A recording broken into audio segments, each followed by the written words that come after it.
I got this tag sign at the Dollar Tree this fall, and I'm gonna paint it the color White Swan. It's chalk paint by DIY, and it also came in my Sonnets Makers box.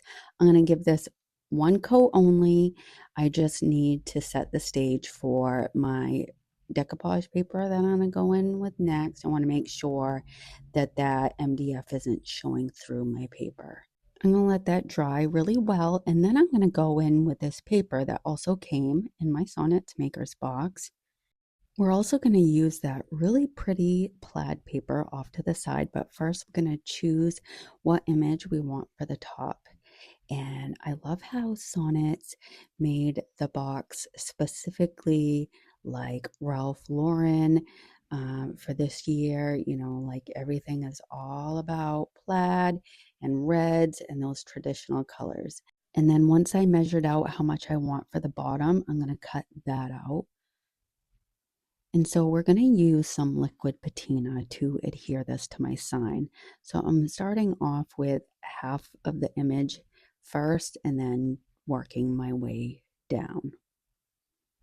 I want to make sure I have a nice seal. This paper is awesome for decoupage. You don't have to use water with it. It just smooths out so nicely. It's really fun to work with. I haven't like until I started getting my Sonnets Makers box. I hadn't worked with Roy cycled paper and I just love it. I'm hooked. So you can see I have my cling wrap that's helping me smooth out those wrinkles.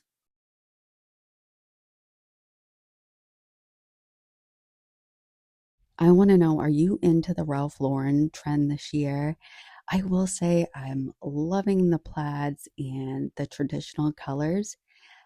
It's not really my hype, but I do like it.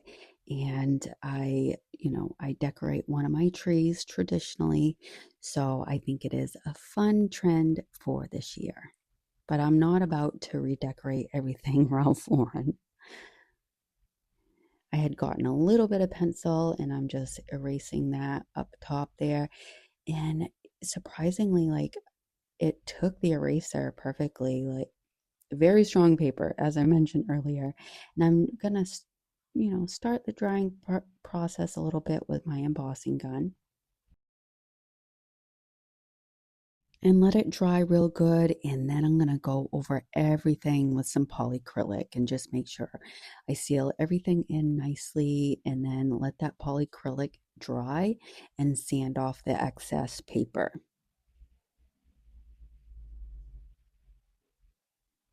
My hole kind of got lost, and so I used my crocodile. I probably didn't need to use that, could have poked a hole, but I wanted the hole to look nice and neat. And then I used my glue gun there to just make sure that corner didn't lift on me. Added a hanger back on it.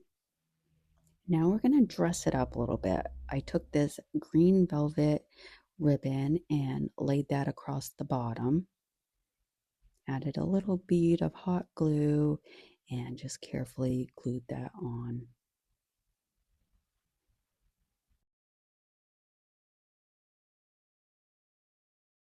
Then I'm going to add these pine picks. I got these on Amazon last year and it comes with a lot of them. And I used a lot of them last year and have already used a lot this year.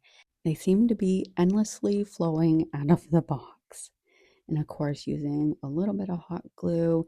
I use Gorilla hot glue, and that stuff is amazing. Um, if you haven't tried it before, you should try it. It works especially good on wood. And then I'm going to add a few of these berries, just cutting the metal wire off the end and clustering them together.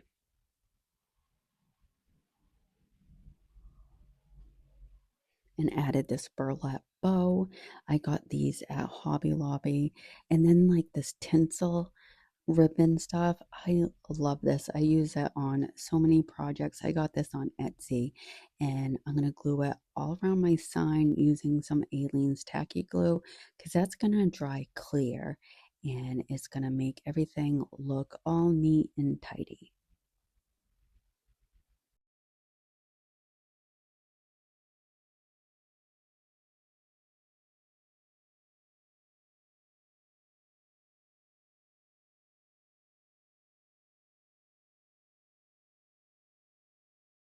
I liked how it looked, but I decided I wanted to go in kind of a different direction with the bottom part. So I added this pine stem, I think is what you call them, and wanted it to look like garland. So I took these small ornaments and made it look like they were hanging off of the pick or the stem and secured them with a little hot glue.